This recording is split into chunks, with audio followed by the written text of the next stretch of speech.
بسم اللہ الرحمن الرحیم۔ السلام علیکم۔ اگر آپ میرے چینل پر نئے ہیں یا میرے چینل کو سبسکرائب نہیں کیا تو پلیز میرے چینل کو سبسکرائب کر دیں۔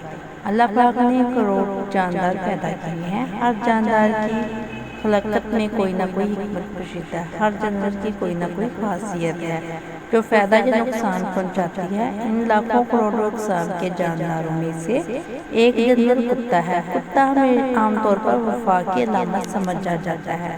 یہ اپنے مالک کو اس کے دشمنوں سے محفوظ رکھتا ہے۔ رسول اکرم صلی اللہ علیہ وآلہ وسلم نے فرمایا کہ جس گھر میں کتا ہو اس گھر میں فرشتے داخل نہیں ہوتے۔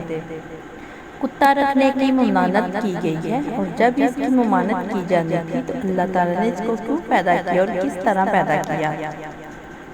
مٹی سے بعد ازاں کتے بنائے۔ کتے کی دو خاصیت ہیں۔ ایک یہ کہ وہ انسان سے محبت کرتا ہے کیونکہ یہ انسان کی مٹی سے پیدا کیا گیا ہے اور انسان پر بھونکتا ہے۔ اس کی وجہ یہ ہے کہ اس میں شیطان کا تھوک شامل ہے۔ یہ جان کر حیرت ہوگی کہ کتا دنیا کی واحد مخلوق ہے جو شیطان کو بھی دیکھ سکتی ہے۔ شاید یہی وجہ ہے کہ رات کے اندھیرے میں جب اس شیطان کے قافلے آسمانوں سے اترتے ہیں تو کتا اوپر دیکھ کر خوفناک آوازیں نکالتے ہیں۔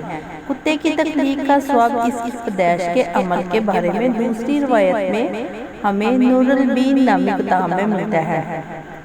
نبی اکرم صلی اللہ علیہ وسلم سے دریافت کیا گیا کہ اللہ تعالیٰ نے کتے کو کیوں پیدا کیا؟ آپ نے فرمایا کہ اللہ نے اس کو ابلیس کی تھوک سے پیدا کیا۔ اللہ نے حضرت آدم اور حضرت حوا کو زمین پیدا کیا۔ اللہ نے تو یہ دونوں چڑیوں کے چوزوں کی مانند کانپ رہے تھے۔ اس وقت ابلیس زمین پر حضرت آدم علیہ السلام سے پہلے آ چکا تھا۔ جب اس نے انہیں دیکھا تو دوڑا اور زمین کے درندوں کے پاس پہنچا اور بولا کہ آسمان سے دو پرندے گرے ہیں، ان سے بڑا پرندہ کبھی کسی نے نہیں دیکھا، چلو انہیں کھا لو۔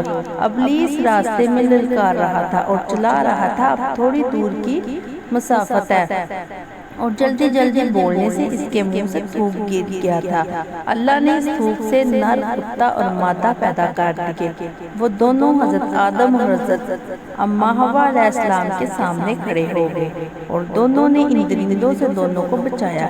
اسی دن سے کتا جنگل کے درندوں کا دشمن اور درندوں کتوں کے دشمن ہو کے غالباً کتے میں وفا کا عنصر اس لیے شامل ہے کہ روز ازل ہی سے انسان کی حفاظت کے لیے مأمور کیا گیا ہے۔ یہاں سوال یہ اٹھتا ہے کہ جب اس میں یہ خاصیت پائی جاتی ہے تو اس کے باوجود کتے کے گھر میں رکھنے سے مسلمانوں کو کیوں منع فرمایا گیا؟ ہمیں بلا ضرورت گھر میں کتے پالنے کی ممانعت کیوں فرمائی؟ اسلام نے کتے رکھنا بالکل ہی منع کیا گیا ہے، بلکہ اس کے ایک محدود اجازت کچھ شرائط کے تحت دی گئی ہے۔ چنانچہ جو کتے کسی ضرورت سے پالے جائیں، مثلاً شکاری کتے یا کھیت مواشی وغیرہ کی حفاظت کرنے والے کتے، وہ اس حکم سے باہر ہیں کہ نبی کریم صلی اللہ علیہ وسلم فرماتے ہیں کہ میرے پاس جبریل تشریف لائے اور کہا گزشتہ شب میں آیا تھا، لیکن گھر میں داخل نہ ہونے کی وجہ یہ تھی کہ دروازے پر مجسمہ اور گھر میں تصویروں والا پردہ تھا اور گھر میں کتا بھی تھا، لہٰذا جو مجسمہ ہے اس کا سر آپ اس طرح کروا دیجئے کہ وہ درخت کی شکل میں رہ جائے اور پردہ پھاڑ کر تکیہ بنا لیجئے اور کتے کو گھر سے باہر نکال دیجئے۔ کتوں کے جسم پر ایسے جراثیم ہوتے ہیں جو دمی لاعلاج مرض کا سبب بنتے ہیں، بلکہ کتے کتنے ہی لوگ اس مرض میں مبتلا ہو کر اپنی جان سے ہاتھ دھو چکے ہیں۔ یہ جراثیم فاتحے کی شکل میں ہوتے ہیں اور یہ انسان کی جراثیم پر جسم پر پھنسیوں کی شکل میں ظاہر ہوتے ہیں۔ اس قسم کے جراثیم مواشی اور خاص طور پر خنزیر کے جسم پر بھی پائے جاتے ہیں۔